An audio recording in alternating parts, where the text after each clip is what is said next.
Nice to see you all. Tonight, I'm going to read you number 10, the principle of non dissension. There is no conflict in the absolute universe. Conflict arises only in the relative world. If we are to lead others, we must unify mind and body and practice the principles of the universe. Do not say that this is the world of survival of the fittest, where the stronger prey upon the weaker. The true way of peace is exactly the same as the principle of non dissension.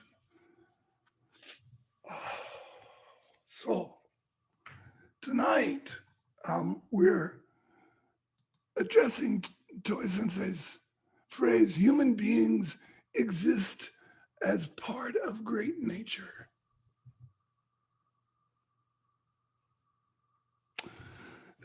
Toy Sensei used to always say to us, just because you're doing something that is normal does not mean you're doing something that is natural. So, in other words, that which a human might habitually, repeatedly think or say or do, just because a human is a part of great nature doesn't make it natural. And even if you can argue that it's natural, he would say, it's maybe not the highest natural way. Aikido is the way of peace and harmony. That's completely natural. But maybe it doesn't include all of nature. Maybe it doesn't include animal nature, our animal nature. So maybe it includes something called choice. Let's just leave that there for a moment while we do some key breathing, and then we can look into it a bit more.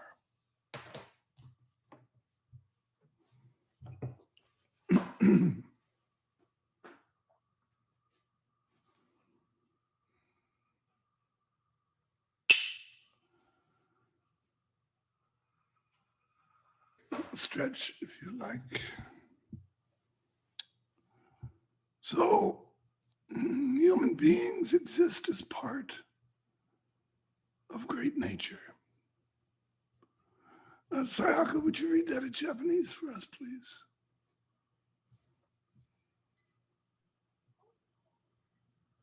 人間は本来大自然の一部の存在。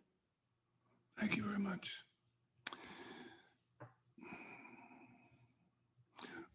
It says in the Shukshu that I read tonight, Doi Sensei says,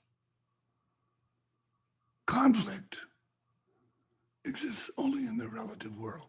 Relative world means the world of opposites, right? So that's why there's conflict. It arises in the relative world. Does that mean it's required that we have conflict in the relative world? See, Aikido is the way of peace and love and the end of suffering. Doesn't that sound like living in a world of no struggle, of no conflict? To me, it does. This is what Toy Sensei talks about all the time in terms of it doesn't mean that you're being natural when you're just being normal, when you're just following your habitual nature. We can never defeat the opposite of peace, right? The opposite of peace is struggle or war. If you attempt to defeat struggle, you must struggle. If you want to defeat war, you must go against something. The reason war exists, the only reason it exists, is because two opposites are going against each other. So if you go against even war, you are creating more conflict. You are living in a world of conflict. You can never defeat the opposite of harmony. You can never defeat the opposite of relaxation, right? That's tension. Oh, well, of course, we can live in peace and we can live in harmony and we can live with relaxation, but we have to make a choice. So animals are natural and they fight and they kill. So it doesn't mean when we say natural, it doesn't mean that you have to be animalistic. You have a choice. We have the one thing human beings have that nothing else in the universe has, and that's a choice to choose whether we are in attention or not in attention, whether we are noticing what we're thinking, what we're saying, and what we're doing. That's awareness, folks. Noticing is awareness.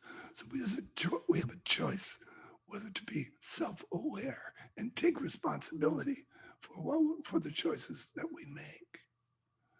There's never going to be a time when there's no war. There's never going to be a time when on this earth there isn't any conflict.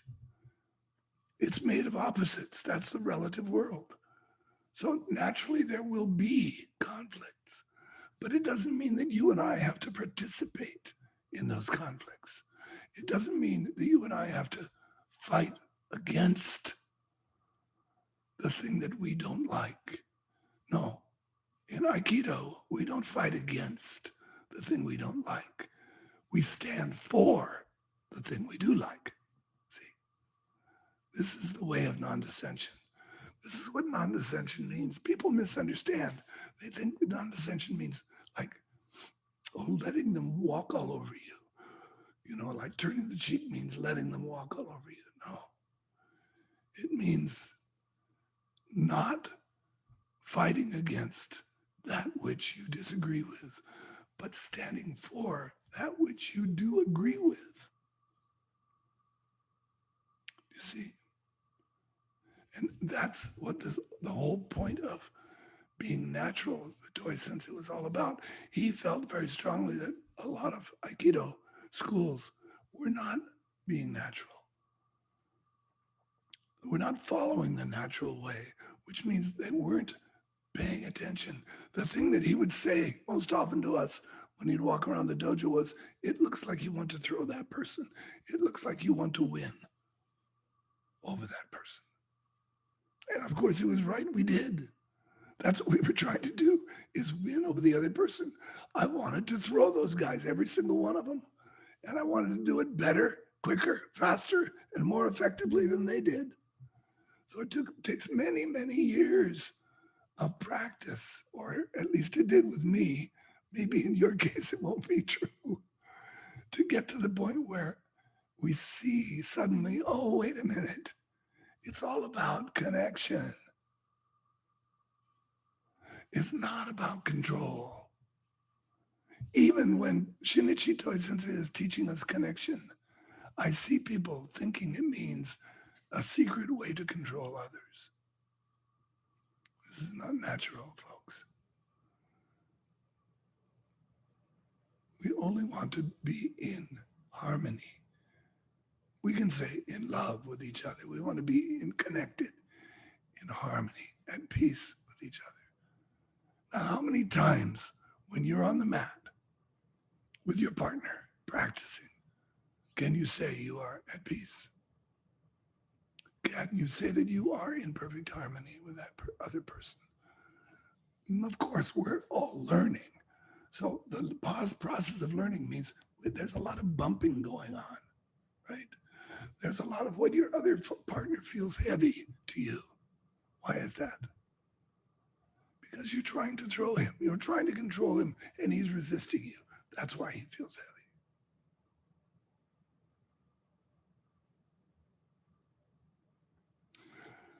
Yeah, so I'm making a case for being natural, the way Toi Sensei saw being natural, which is the highest way and the only sensible way, because the whole point of living like this is to reduce suffering of others and of ourselves. And whenever we go against what someone else is saying, or against what someone else is doing, or against what someone else believes. We're causing suffering there, and so causing suffering here. This is the opposite of the spirit of non-dissension. So, next time you come upon something that you don't agree with, don't back down. Stand up for what you do agree with. Stand up for what you do believe in. Stand up for what you feel so strongly about, while at the same time holding the hand of your partner, while at the same time being lovingly connected with your partner. On the mat or off the mat, there's no difference. It's the same.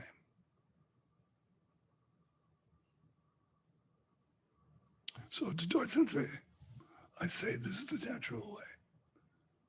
This is what I got from him. Okay. I hope that gives you something to discuss with each other. Tonight, your moderator is John Hara. So John, please lead them to their. My apologies, Sensei. You have. And let's see, Kayomi had spoken a little bit about what is the true nature, and we all shared a little bit. And what question I had was, how did we get so off? So if we came in, as infants, and if this is our true nature, Lynn Curtis Sensei was talking about how we've had conditioning, and through our conditioning, that's what has maybe gotten us to have more conflict. But if our true nature, why are there so few of us who realize, who are able to be in loving awareness all the time? Why is it so hard? Why do we have to work so hard at it? Thank you. That is a very great question. Are you able to be in loving kindness all the time? I'm working on it. Yeah, but yes or no? No. Why not?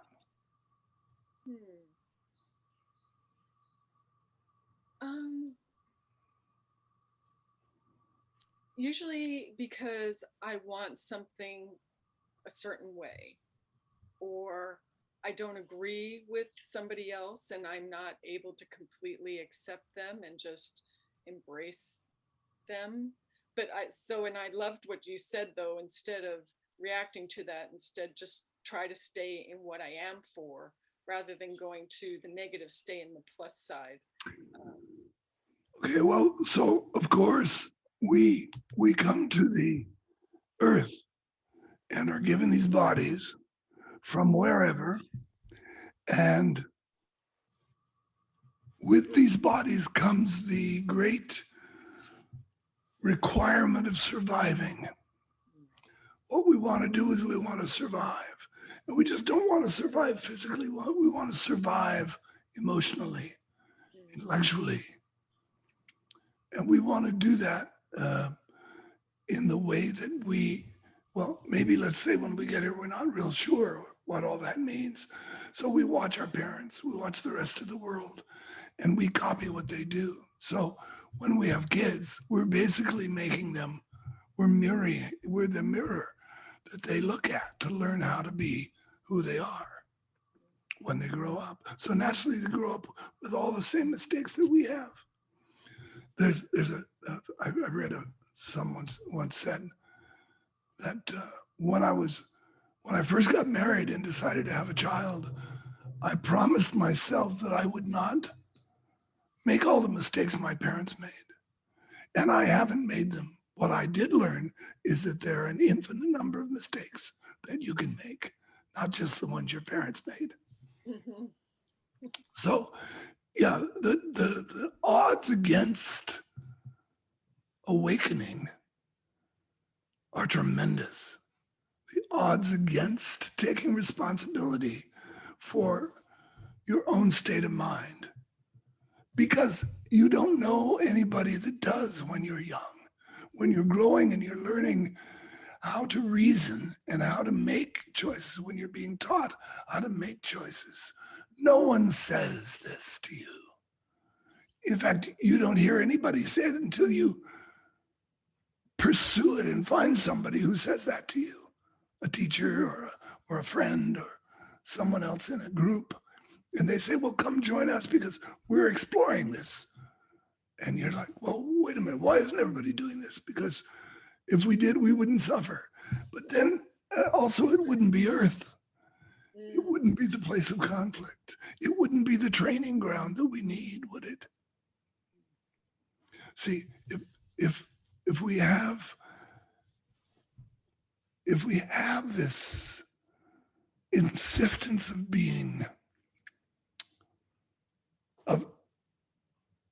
of receiving pleasure all the time instead of pain, if we have that requirement, that desire, and there's no one to say no, there's no conflict, there's no opposite.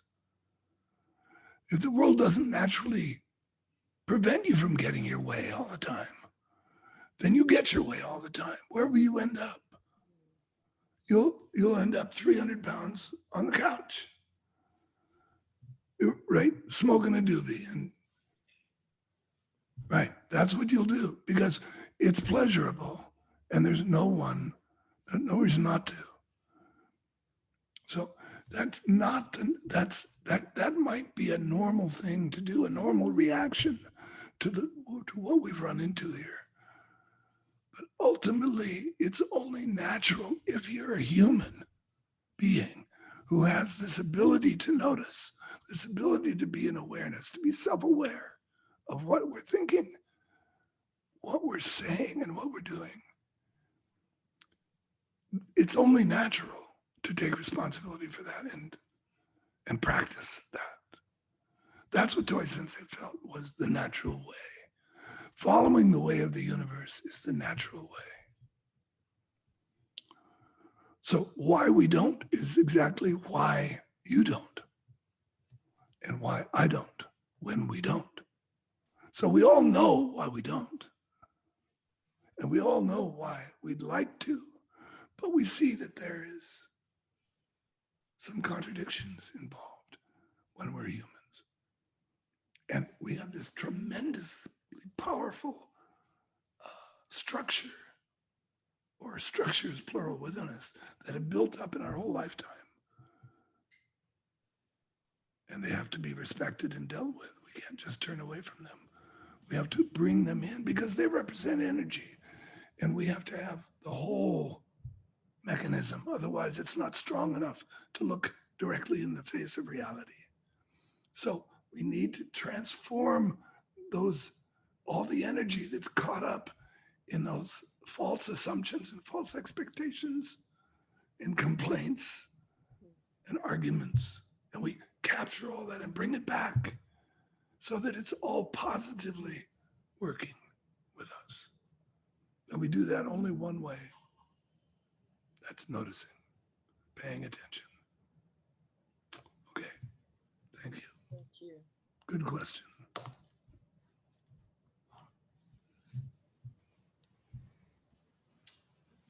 Yeah, hello, Group Sensei. two. Hello. For group two, Yeah.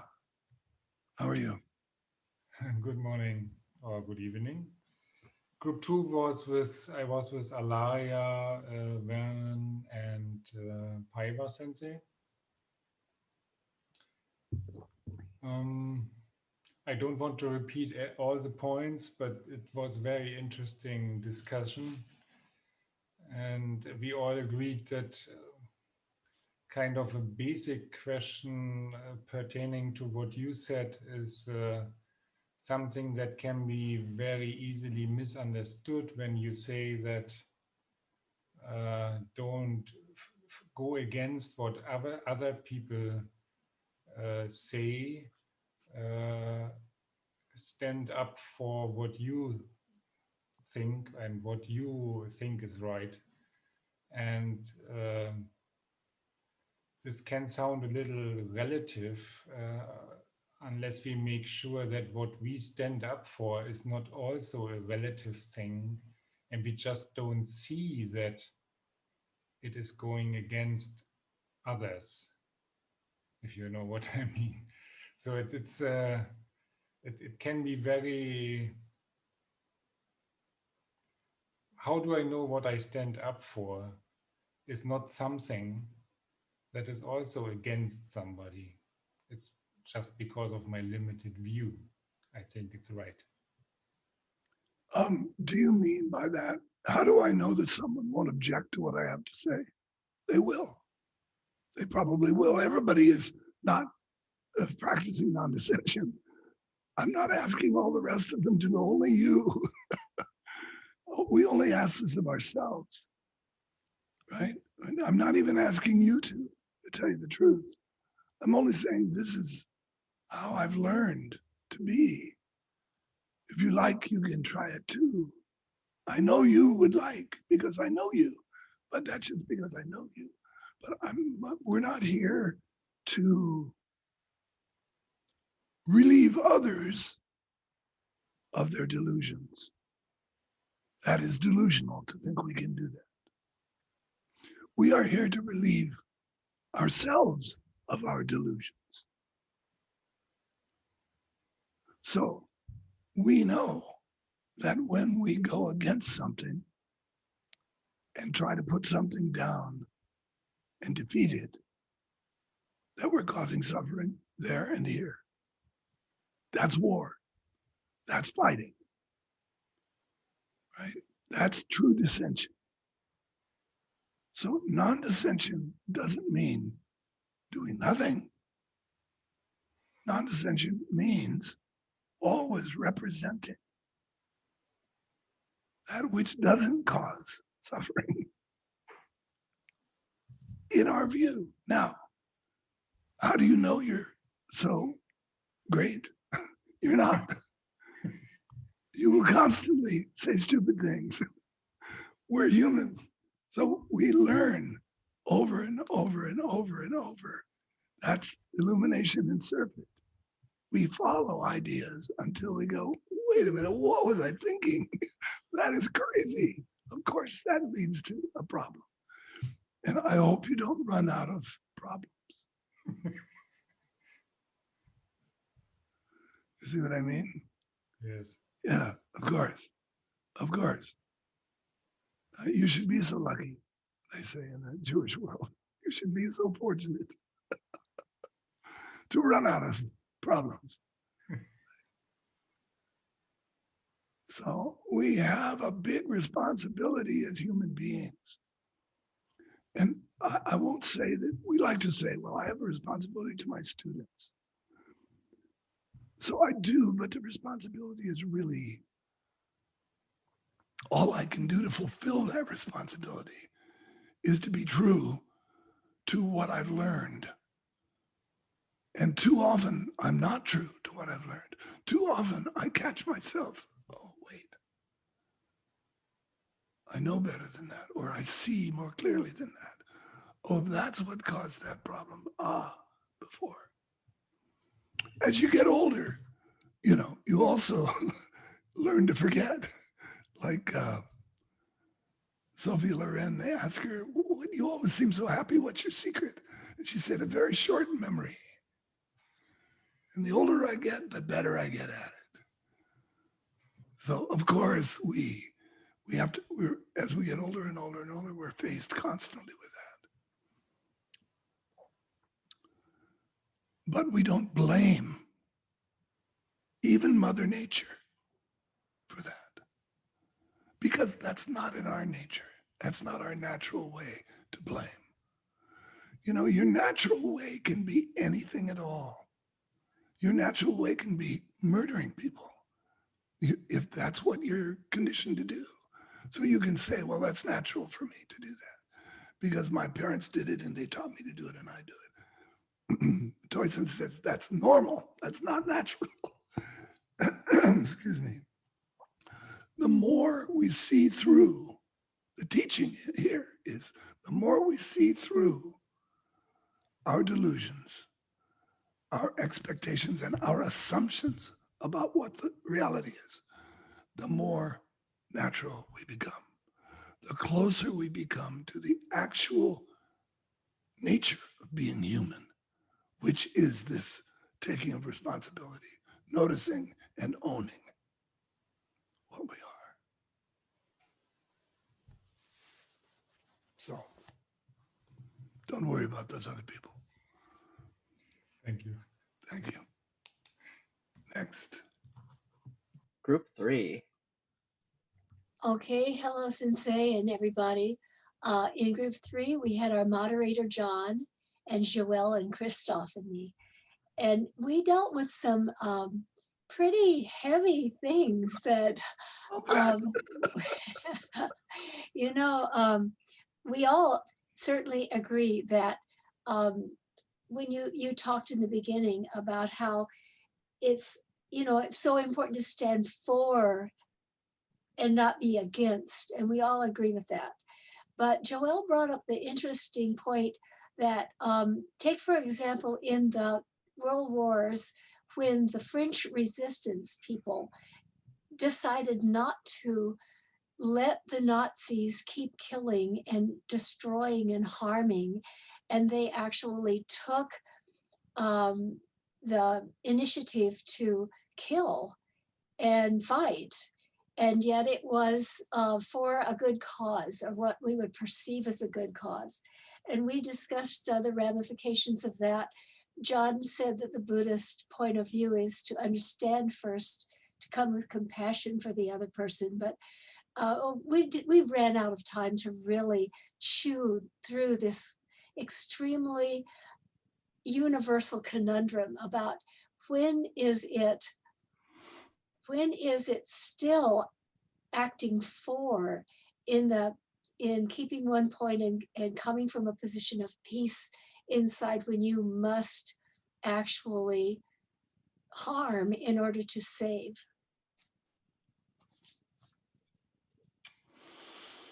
Yeah.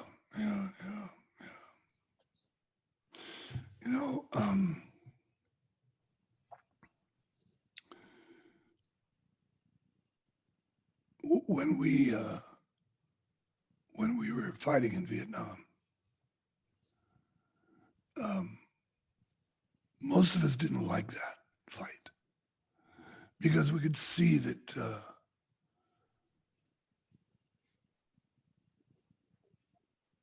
the claim that these people needed to be killed because they had a different philosophy of government than we do. Ho Chi Minh in the group, the Viet Cong, I mean, didn't sit very well with us, with many of us, let's say. But during World War II, it was very, very clear that we might be facing the end of civilization as we knew it. Excuse me, if that juggernaut of Nazism was allowed to continue and prevail, it just would take over the whole world. So those of us that went, I mean, usually our parents, my father, that went and worked against the Nazis, whether they were in the French resistance or they were American soldiers or they were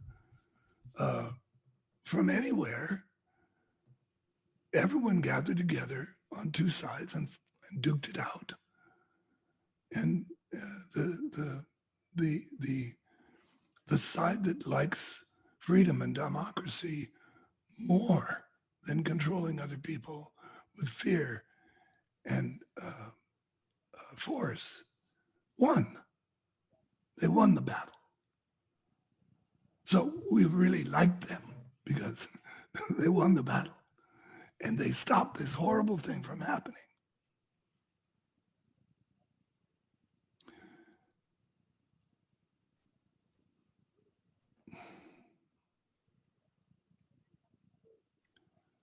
I feel like it would be arrogant of me to say, well, I mean, I don't have anything to say about whether that's necessary or not.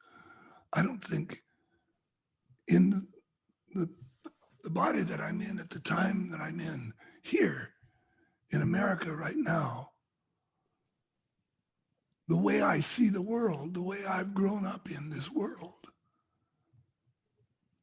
this can't be defended.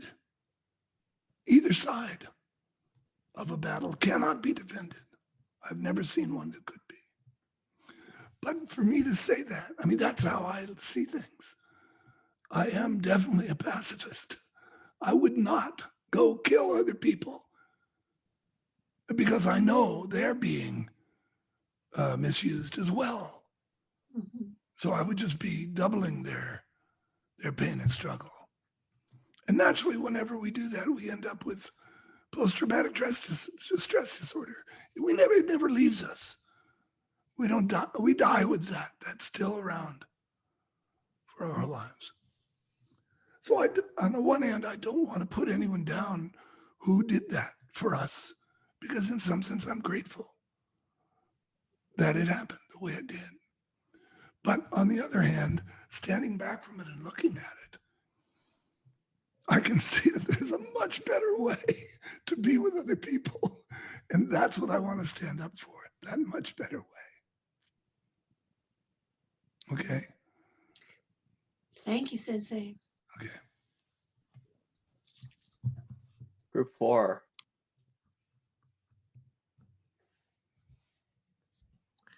Good evening, everyone. Good evening. I was in a group with Gloria Fincher, David, and myself, of course. And the question is mine. I noticed lately that I get sad and pissed off, not keeping one point.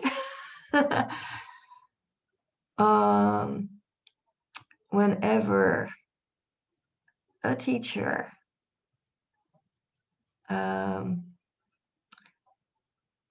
introduces that when you realize yourself, you enter a sort of limitless state. And I may really not understand what is meant by that limitlessness.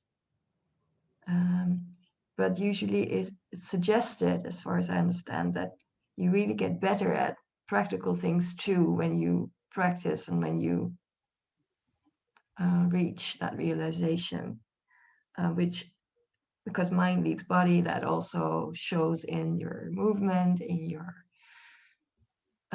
in whatever you touch, actually. And it helps me to keep one point when it's suggested that when you love whatever you do and you're connected, then naturally, of course, things become better because you don't struggle. Okay, I get that. I can't do it always, but I get that. But when it's suggested that then your limitations disappear or disappear, then I think, then I get conflict inside and I get pissed off on one side, and the other side says, okay, but you just don't believe it. So it's your own fault. You don't believe this. That's why you're not succeeding. So basically, Sensei, how do I take my own hand and make peace with this struggle inside of me, and not just be a dumb follower of somebody who says something, but also take my own experience for it? Well, yes. Long question. Excuse me. Thank you very much. No, it's fine. I understand. This happens to me too. I hear something, I just can't agree with that. I don't think that makes any sense. And when that happens, then I remember that I'm not here to be told how things are. I'm here to discover how things are. My job is to watch and notice when I get upset, when I feel pissed off, as you put it, at somebody because of something they say or the way they express things, or the way they look, or the way they dress, or the way they, anything that upsets me. It's upsetting me. I'm the one getting upset. So then I have to discover why what they're saying to me upsets me. And it's not easy. It's not easy because this big ball of conditioning that is our subconscious mind is so dense and so packed. You know, it's like a ball of twine. A snarl of twine. You can very, very carefully work your way through it and pull it out and make it into a nice, even ball that can be used all the time very effectively as string. But when it's in a snarl, you can't use it at all. It's just, so when you're upset, you're snarled, basically. You're suffering, you're struggling. So that's why I think it's really important to remind ourselves, you know, we're not here to be, a teacher's job is not to tell you the way it is.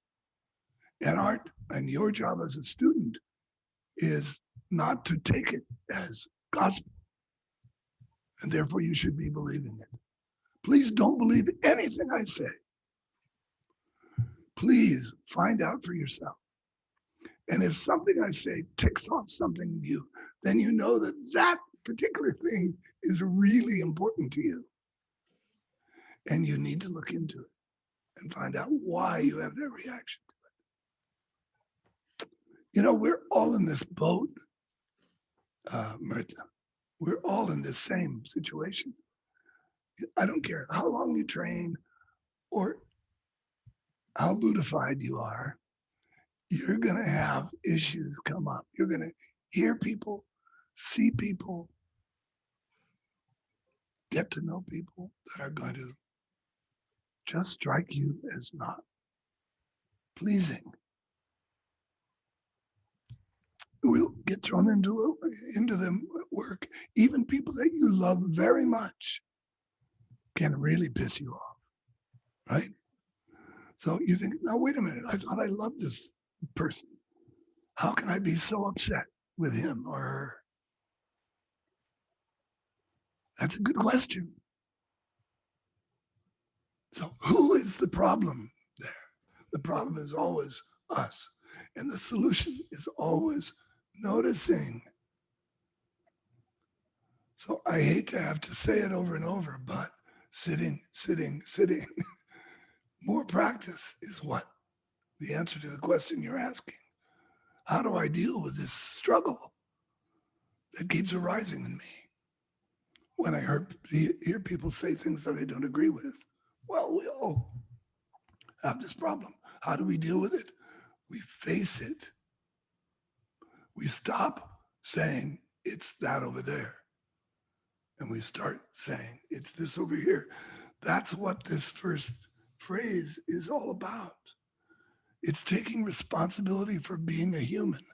A human is the only one on earth that has the ability to self-realize, to be self-aware, and practice that as a way of being.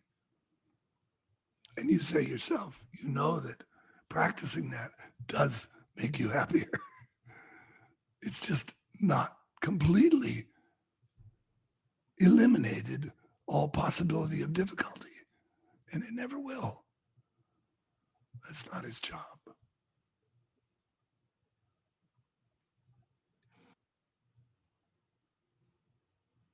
Okay. Yeah, more work to do. I guess I say. Yeah. Group 5. Group 5, that would be me, Sensei. Hello, how are you? Hi, Tracy. You have your computer, I see. That's great. It's so good to be back. I'm telling you. Let's see. In my group, we had Andre, Vitali, and Jan, and only Vitali had a question, but he was very upset over his question. He couldn't articulate it, so he didn't want to ask a question. I think he's going to stew on it a bit and maybe email you a question. Vitali, I'm putting you on the spot right now. You got to email Sensei about your question. He couldn't articulate, Andre or Vitaly? but Vitali, sorry. Andre was trying to talk him into asking the question, but Vitali refused Oh, okay. in his own nice way. But anyway, we had a really good talk. I did most of the talking, unfortunately. Jan did a lot of listening and had really good comments. We didn't have a question, but I was kind of talking about it in such a way that I said, this question, it kind of reminds me of the koan that is, first there is a mountain, then there is no mountain, and then there is. Because we tend to get tied up a lot in the world of Shoga and the world of Taiga. And in those two worlds, we get stuck in this relative world syndrome, which we're talking about now with people getting upset or war and peace and that. But we tend to forget that there's a bigger picture here, folks. We're in this all together, and we have to make the best out of a bad situation, which reminded me of that quote that Ken McLeod had said, why do you train? I train to make the best out of a bad situation. And I really liked, Jan was really involved in asking about what does the word nature mean in what he's saying. Is it the relative world? Is it one or the other? And I just kind of said that it's talking about the universe, the universal world. We live in this the world of connection. And I also, Vitali was just struggling, and I told them the story about. I'd like to know what the question was that Vitaly had, please. He wouldn't tell us. He couldn't articulate it. Oh. He said he was very upset. I don't know what that meant, but he said he was very upset and he couldn't articulate the question so much. So it probably touched something very personal with him. Yeah. So I told him that he'd email you. We really didn't have a question, but I'm having a lot of comments. I also liked the way, not only the way Jan talked about, understanding the quote, she also, had a lot of questions about the whole sentence and together has much deeper meaning than it can be kind of brushed off. And it has much deeper meaning and how to understand that. Andre, he was relating it to swordsmanship, and in such a way that the way the ancient samurai would say the sword that gives life versus the sword that gives death, and he had that kind of aspect on that on the whole realm of it. And Jan or Andre, you can jump in at any time, and if I'm misquoting you, because I also have a short memory. But Sensei, I'll leave it to you. I do have another question about last week's, because I read the transcript and I had a question comment on that. So if you want to comment on anything I said, or maybe ask Jan or Vitaly or Andre something specific. Oh, may I add something about what Tracy said? Okay. Yes. I talked about, a Buddhistic approach to the world's construction, that it's a mixture of opposites. So this is the nature of the opposite world. So in my opinion, spiritual and martial arts, they provide methods to develop the seeing of the kind of laws of this. For instance, laws. Wait, do you hear me well? So I mean, in Buddhism, there is karma exists. So if Buddhism says to choose a kind of positive side, so not to gather negative karma.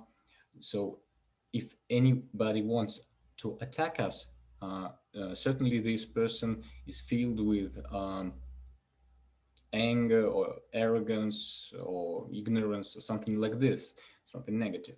So What are you saying here? What are you trying to get to? I'm trying to get that Aikido also gives us, like Buddhism, the key to solve problems in positive way. And also we're learning to see that this side is good. And yeah. Oh, thank you. Okay, look. Yeah, this is the way I approach this tonight, which is, of course, the only way I know. It's very controversial. It brings up stuff in us, and it either makes us want to resist because we feel obliged in some way because of our conditioning to stick up for ourselves or stick up for our family or stick up for our community or, to fight for our country.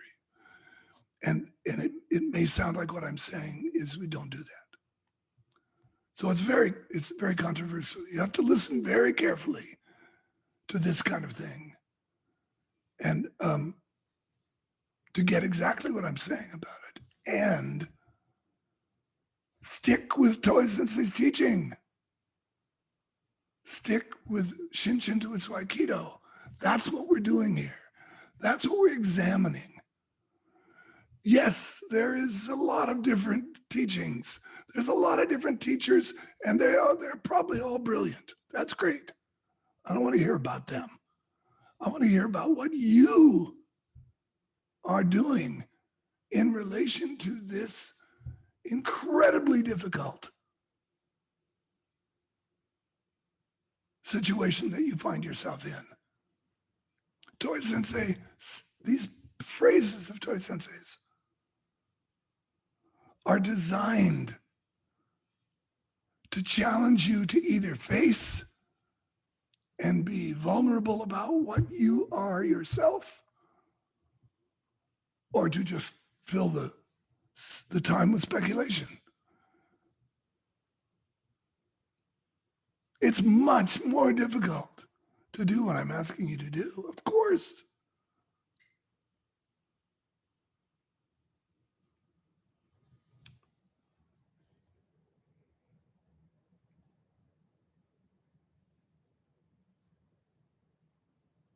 But I think what I said to Mirth is really important.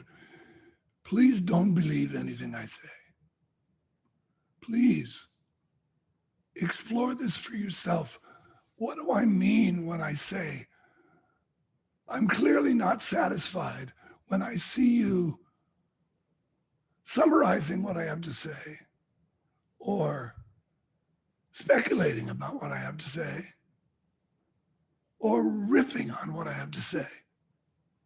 That's not why I put it out there for your entertainment. I put it out there so that you have a chance to look at yourself in the mirror right now, not tomorrow morning, but right now while I'm here looking at you. So you have the chance to look at yourself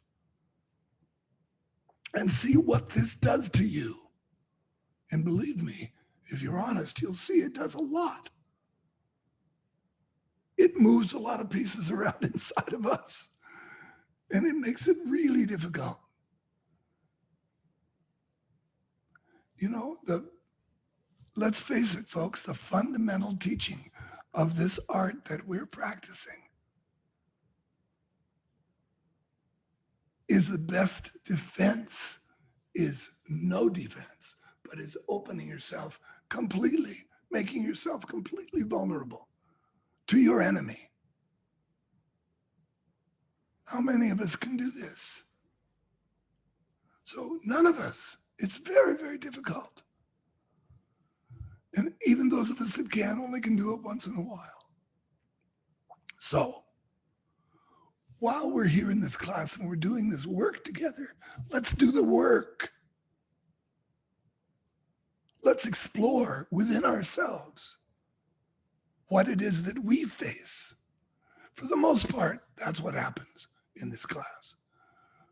But it's an invitation, as I said last Friday night, to speculation. If you have that tendency, you will take the ball and run with it. Now, I'm curious I know that it's 15 after 7, but I want to know, Tracy, I want to know what your question was like from Friday night that you were unsure of.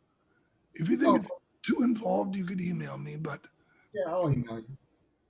I'm sure everybody would like to know. It's okay. Maybe you ask me and I'll write you. How's that? Sounds good. Ask me now and I'll write you later. Okay. You said in every discipline there's something called mastery. Of course, it's not easy to achieve that level because of this difficulty. There are a few that reach whatever you might think mastery is. To me, mastery basically means that you can no longer need to watch yourself and control yourself to be effective and useful in any situation. What's the question? Well, the question is, you've often referred to Suzuki Sensei as a master in some of the things you've said and written. Would you not say that mastery really is what you leave behind in the students you've touched, in the people that you've trained? That really is what equivalates you to a master. I don't know. That's what we say. We like to say that. But I mean, what makes you a master or not is whether you are one or not. Today, while you're alive and you're doing the practice, you're either a master at it or you're not. Now, you can also look at a teacher's students and find out a lot about him or her, right? And so when you see a guy like Suzuki Sensei, I mean, what I would think if I met him was, wow, I'll bet he has a lot of really great students. Well, as it turned out, he just has a lot of students that like to say he was our teacher. When I think that's sort of like, a claim to fame for us who were his students, because he was such a master. So maybe that we're claiming some kind of, that it rubbed off on us a little bit when we say, oh, I'm so proud that I got to train with him. But personally, my feeling about that, see, I'm answering your question anyway. I couldn't help. My feeling about that is that what I saw was mastery, from my humble opinion. And it's pretty humble. It was really humble when I was having that opinion, right? Many, many, many years ago. What I saw was mastery.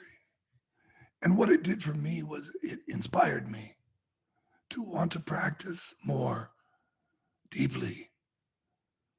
It made me think there's a chance that I can understand what he understands, that I can experience what he's experiencing someday. Okay, I think that's enough. Thank you so much for your inspiring question, Tracy. And thank you, everybody, for your questions. Aloha. I'll see you soon. どうもありがとうございました。